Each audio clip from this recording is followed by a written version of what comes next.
WhatsApp guys, welcome back to our YouTube channel.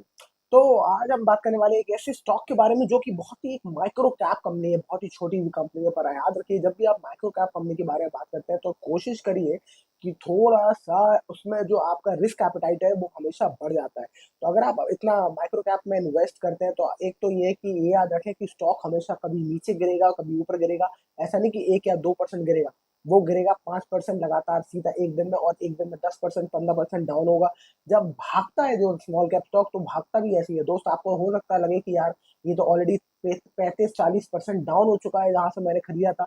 पर जो भागेगा तब वो भागेगा 15%। आप 15%, आप 2 दिन में वो 30% की जो गिरावट होगी वो 2 दिन के अंदर खत्म कर देगा। इस तरीके से स्टॉक, स्मॉल कैप स्टॉक भागते हैं। पहले मैं बहुत ज्यादा स्मॉल कैप स्टॉक्स में बहुत ज्यादा इन्वेस्टेड नहीं था। मैं हमेशा डरता था, मुझे लगता था स्मॉल कैप स्टॉक्स यार बहुत रिस्की होते हैं, बहुत ज़्यादा तेज़ भागते हैं, मैं इतना वो ले नहीं पाऊँगा, बहुत ज़्यादा नीचे गिरते हैं, मैं इतना क्या कहते हैं स्ट्रेस नहीं लेना चाहता। पर अब मुझे रियलाइज़ हो गया, क्योंकि जब मैं एक कुछ स्मॉल कैप स्टॉक की मैंने चाल देखी रिसेंटली, वो हमेशा मेरे मतलब जो मैंने खरीदा था वहाँ से 50% डाउन थे, और जब वो भागे तो 4 दिन के अंदर वो 50% अप हो गए। मतलब ऐसा कैसे हो सकता है? इतना ज़्यादा अप कैसे हो गए? तो मैंने उनकी चाल देखी और देखा कि वो एक दिन में 10-10, 15-15% ऊपर भागते हैं। तो ये वो स्मॉल कैप स्टॉक की चाल होती है कि जब वो गिरते हैं तो सीधा सीधा 10% नीचे गिरते हैं, और जब भागते हैं तो भागते भी ऐसे ही हैं दोस्त। तो स्मॉल कैप स्टॉक में जब भी आप एक्सपोजर लें तो सोच समझ के लें, अपने रिस्क एपेटाइट के साथ लें। जब भी इन्वेस्ट करना है अपने फाइनेंशियल एडवाइजर से पूछें, अपना खुद का दिमाग लगाएं, और फिर उसके बाद इन्वेस्ट करें। एक ऐसे माइक्रो माइक्रो कैप कंपनी के बारे में आज हम बात करने वाले हैं जिसका नाम है ज़ील एक्वा। अब ज़ील एक्वा ना बड़ा इंटरेस्टिंग बिजनेस लगता है मुझे, क्योंकि मुझे लगता है कि बहुत मतलब आगे फ्यूचर में बहुत ज्यादा ओमेगा 3 की लोगों को जरूरत होने वाली है, क्योंकि ओमेगा 3 की बहुत ज्यादा कमी ऑलरेडी लोगों की बॉडी में पाई जा रही है। अब ओमेगा 3 जो है वो ज्यादातर सी फूड में बहुत ज्यादा रिच होता है। और मैं अभी रिसेंटली डॉक्टर से बात कर रहा था, उसने कहा ओमेगा 3 कैप्सूल खाइए। ओमेगा 3 तो मैंने कहा कहाँ मिलेगा? तो मछली में मिलेगा। और फिर मुझे पता लगा कि सारे जो सी फूड है उसमें ओमेगा 3 बहुत ज्यादा होता है, और ओमेगा 3 की बॉडी में कमी होती है, तो ओमेगा 3 के लोग कैप्सूल्स भी खाते हैं। Omega 3 helps you to stay young because it's an anti aging agent, right? अब ये तो बहुत अच्छी बात है, पर क्या आपको लगता है कि ओमेगा 3 वाले बिजनेसेस चलेंगे? यानी कि फार्मा बिजनेसेस नहीं, वो कंपनी जो सी फूड में इंटरेस्टेड रहती है, जो सी फूड की हार्वेस्टिंग करती है, सी फूड में डील करती है। तो क्या आपको लगता है कि फ्यूचर में इंडिया में सी फूड का बिजनेस आगे बढ़ने वाला है?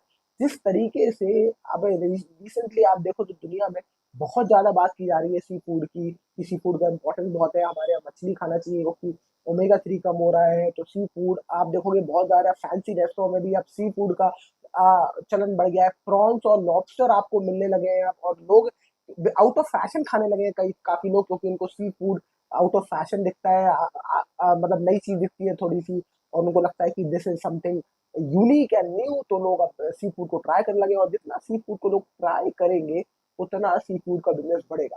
तो उस तरीके से मैं एक स्टॉक को मैं कुछ दिनों से कर रहा था चेक, और मुझे लगा वो अच्छा स्टॉक है, तो मैंने कहा आपके साथ शेयर करते हैं। उसके फाइनेंशियल भी मुझे ठीक लगे, ओवरऑल कंपनी मुझे ओवरऑल ठीक लगी, तो मैंने कहा आपके साथ शेयर करते हैं, और आई होप आपको मजा आएगा।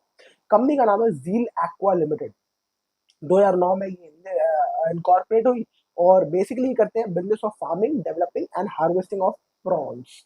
तो प्रॉन्स जो है उसका काफी आजकल धीरे से चलन बढ़ गया है, क्योंकि प्रॉन्स जो है वो ज्यादातर लोग गोवा वाले तो खा लेते हैं, जो गोवा वो में रहते हैं, पर जो साउथ में सॉरी साउथ वाले खा लेते हैं, जो नॉर्थ वाले होते हैं वो नहीं खा पाते, जो हिली एरिया वाले हैं वो ज्यादा नहीं खाते प्रॉन्स।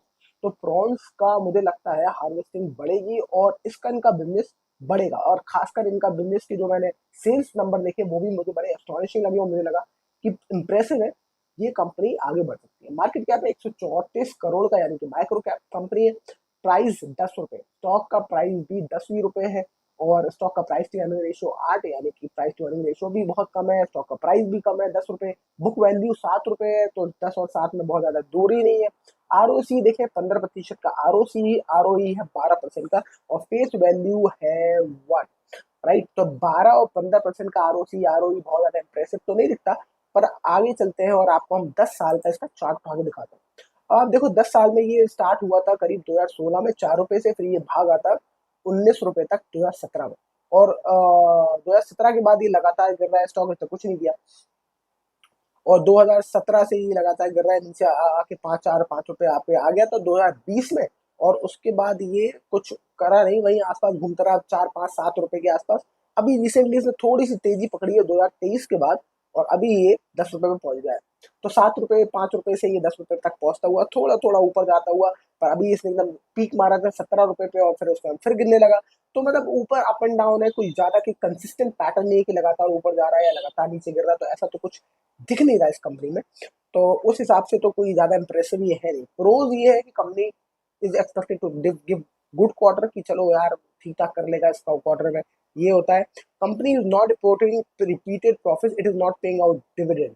तो कंपनी प्रॉफिट तो अपना रिपोर्ट कर रही है, पर डिविडेंड नहीं दे रही है, ये प्रॉब्लम जी लैपटॉप में है। आगे चलते हैं और एक बार देखते हैं इसके सेल्स नंबर्स। तो मुझे सेल्स नंबर्स देखूं तो मुझे वो थोड़े से इंप्रेसिव लगते हैं। मुझे लगता है यार सही तो चल रहा है वैसे काम इसका। तो मुझे लगता है फ्यूचर में ये थोड़ी सी आपको डिविडेंड भी देगी, और आपको कैपिटल भी आपको प्रिजर्व कर सकती है। 2014 में 136 करोड़ की सेल्स थी 2014 में, और अभी टिल डेट 548 करोड़ की सेल्स हो गई है। मतलब कि 10 साल में 5 गुना तो सेल बढ़ा ली, तकरीबन तकरीबन। राइट। अब देखा जाए मोटा मोटा तो इनकी सेल के नंबर क्या लगातार बढ़ रहे हैं, तो मुझे कंसिस्टेंट बढ़ते हुए दिख रहे हैं। अगर आप देखो तो मार्च 2021 में 296, 2022 342, 362, 2023 में, 2024 में 398, मार्च 2025 में 511, और अभी 548 हो चुके हैं ऑलरेडी। तो इस बार तो इनके सेल्स नंबर पिछले साल से और स्पीड में भाग रहे हैं। तो लगातार कंसिस्टेंट प्रॉफिट दिखा रही है। उसी तरीके से इनका ऑपरेटिंग प्रॉफिट भी बढ़ रहा है, और इनका नेट प्रॉफिट भी बढ़ रहा है।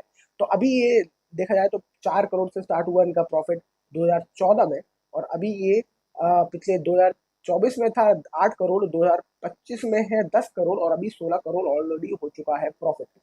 तो इनका नेट प्रॉफिट भी बढ़ रहा है। अब आप देखें तो कैश फ्लो पॉजिटिव कंपनी है, यानी कि कैश फ्लो भी पॉजिटिव है।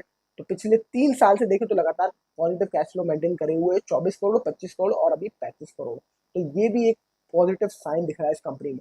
अब अगर देखें शेयर होल्डिंग पैटर्न में, तो शेयर होल्डिंग पैटर्न है 68% का प्रोमोटर के पास, और 31% का पब्लिक के पास। कोई एफआई और डीआई इसमें इंटरेस्टेड नहीं है इस तरह के बिजनेस में, और प्रोमोटर के पास अभी भी मेजोरिटी चंक है, विच इज 65%, 64 8%, और 31% पब्लिक के पास है। तो मतलब ठीक ठाक सा प्रोमोटर का इसमें अपने धंधे पे कॉन्फिडेंस दिख रहा है। पिछले 5 10 साल से देखा जाए तो इनका लगातार सेल्स भी बढ़ रही है, इनके रेवेन्यूज बढ़ रहे हैं, इनके नेट प्रॉफिट भी बढ़ रहा है। छोटा सा एक स्मॉल कैप कंपनी है, तो आई डोंट नो कितना ये आगे बढ़ने वाले हैं। पर ऐसी स्मॉल कैप कंपनी मुझे पसंद है जो माइक्रो कैप कंपनी होती है, और आगे चलेंगी ये, आगे अगर लगातार इसी तरीके से ये भागती रही, तो ये अच्छा रिटर्न दे सकती है।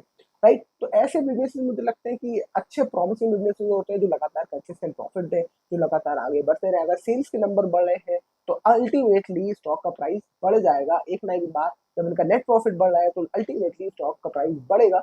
कब बढ़ेगा ये कोई नहीं जानता, क्योंकि ऐसे स्टॉक्स आपको सालों साल झिला भी देते हैं दोस्तों। अगर आपको 4 5 साल 10 साल बैठना पड़े तो कोई बड़ी बात नहीं है। हो सकता है 10 साल बाद ये आपको इकट्ठा कितने 50 साल का रिटर्न दे दे एकदम से भाग के, पर 10 साल तक ये आपको रुला दे। तो ये स्मॉल कैप की चाल ऐसी ही होती है। तो आपको इस हिसाब से इसमें इन्वेस्ट करना चाहिए। तो मेरे को ये स्टॉक अच्छा लगता है, मेरी थोड़ी सी इसमें होल्डिंग है। आप क्या करना चाहेंगे इसमें जरूर कमेंट सेक्शन में बताएं, and I will see you in the next video. Thank you so much for watching. Bye bye.